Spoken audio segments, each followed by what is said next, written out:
নমস্কার, আমি পূজা। আশা করছি তোমরা সবাই খুব ভালো আছো। আজকের রেসিপি হলো আলুর দম আর তার সাথে কড়াইশুঁটির কচুরি। কড়াইশুঁটির পুরের প্রিপারেশন আই বাটনে ক্লিক করে তোমরা এটা চেক করে নিতে পারো।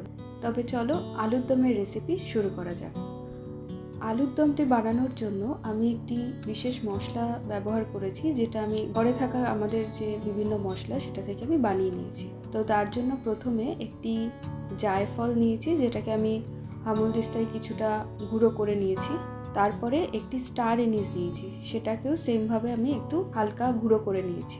এরপর একটি তাওয়া বসিয়ে তাওয়াটা অ্যাডিকুয়েটভাবে গরম করে তার মধ্যে আমি দিয়ে দিয়েছি দুটো তেজপাতা, হামলদিস্তায় গুঁড়ো করা জায়ফল আর স্টার এনিস, আর সাথে কয়েকটা শুকনো মশলা, যার মধ্যে নিয়েছি 2 থেকে 3টে শুকনো লঙ্কা, 1 চা চামচ মৌরি, 1 টেবিল স্পুন গোটা ধনে, 5 থেকে 6টা আমি নিয়েছি শাহমরিচ মানে সাদা গোলমরিচ, 2 কি 3টে লবঙ্গ, 2 থেকে 3টে এলাচ, ছোট এলাচ, আর 1 ইঞ্চ মতো দারচিনি, যেটা আমি 2-3টে টুকরোয় ভেঙে নিই। এই প্রত্যেক কটা মশলাকে গরম তাওয়ায় আমরা কিছুটা রোস্ট করে নিয়ে যতক্ষণ না পর্যন্ত একটা মশলাগুলো থেকে ফ্লেভার রিলিজ হচ্ছে ততক্ষণ পর্যন্ত ভালো করে নাড়াচাড়া করে নেব। তারপর মশলাগুলোকে আলাদা রেখে কিছুটা ঠান্ডা হতে দেব। যেই ঠান্ডা হয়ে যাবে মিক্সিতে ঢেলে এটাকে আমি একটা পাউডার বানিয়ে নিয়েছি। এবার আগে থেকে ভিজিয়ে রাখা 4 থেকে 5টা মন বাদাম, 6 থেকে 7টা কাজু বাদাম আর 2 টেবিল স্পুন সাদা তিল আমি মিক্সিতে ঢেলে এটার একটা স্মুথ পেস্ট বানিয়ে নিয়েছি। আশা করি এখানে বোঝা যাচ্ছে ঠিক কীরকম পেস্টটা হবে। পেস্টটা করার সময় পরিমাণ মতো জল দিয়ে একটু ক্রিমি টেক্সচারের পেস্টটাকে রাখতে হবে।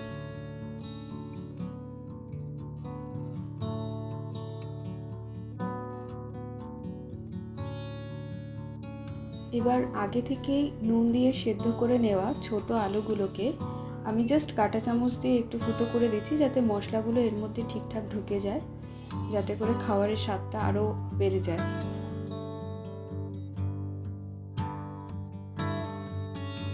প্রতি কটা আলুকেই আমি এইভাবে কাঁটা চামচের সাহায্যে একটু ফুটো করে দিয়েছি।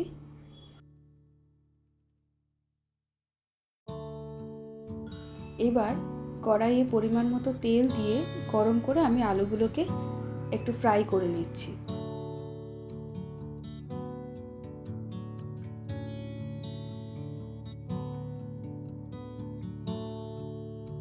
মোটামুটি লাইট গোল্ডেন ব্রাউন হওয়া পর্যন্ত আমি আলুগুলোকে ভেজে নিয়ে এটাকে আলাদা সাইড করে রাখছি।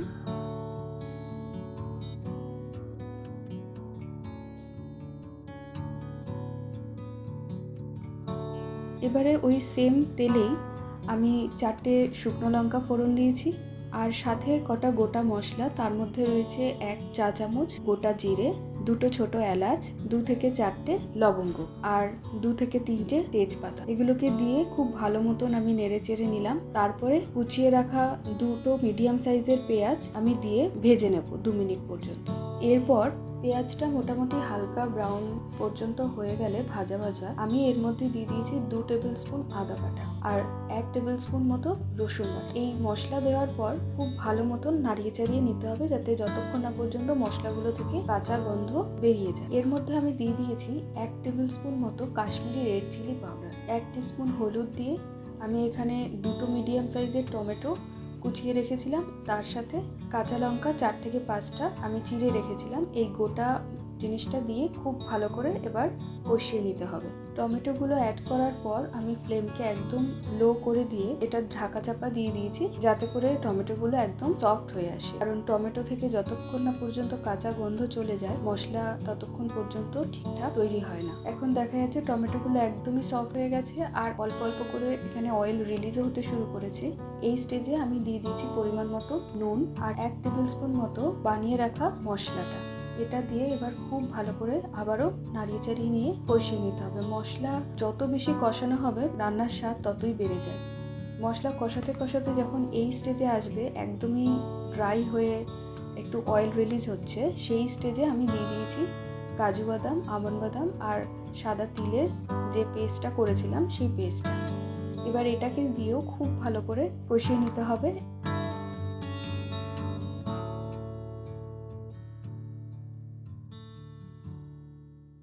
মিক্সির বাটিতে যে পেস্টটা লেগে থাকবে সেটাকেও আমি জল দিয়ে ওটাকে কাচিয়ে দিয়ে দিয়েছি, ওটাকেও আমি ওয়েস্ট করিনি। এরপর পরে মশলাটা খুব ভালো করে কষিয়ে নিতে হবে।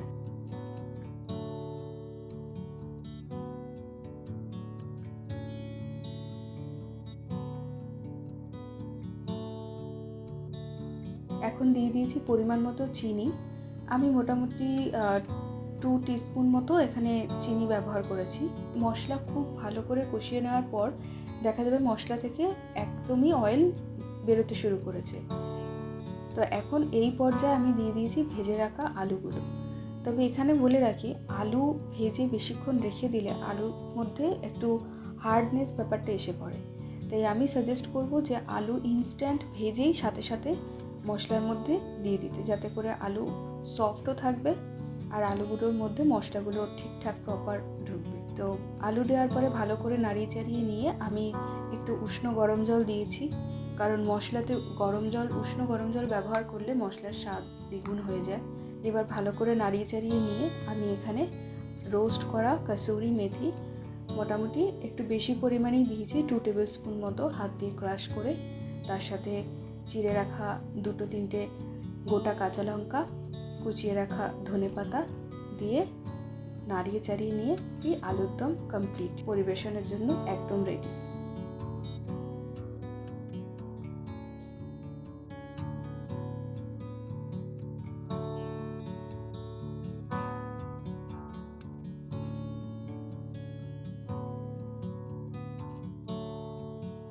আলুর দমের এই রেসিপিটা তোমাদের কেমন লাগলো অবশ্যই কমেন্ট করে জানিও। একটু অন্যরকম স্বাদেরই এই আলুর দমটি। কড়াইশুঁটির পুর দিয়ে যে ডোটা আমি আগে থেকেই রেডি করে রেখেছিলাম সেটা থেকে এবার ছোট ছোট লেচি কেটে লুচির মতো করে বেলে নিয়েছি।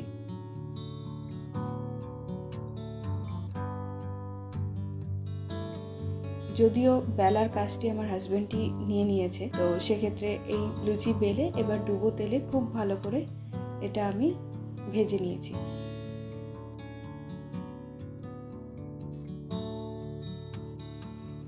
তো দেখতেই পাচ্ছ ফুলকো লুচি, যাকে বলছে কড়াইশুঁটির কচুরি।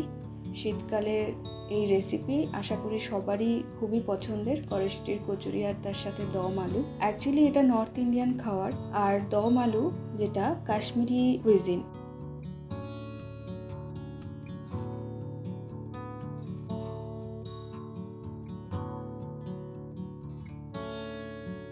ভিডিওটি কীরকম লাগলো অবশ্যই জানিও। ভালো লাগলে প্লিজ একটা লাইক, শেয়ার আর সাবস্ক্রাইব করতে ভুলো না। ধন্যবাদ।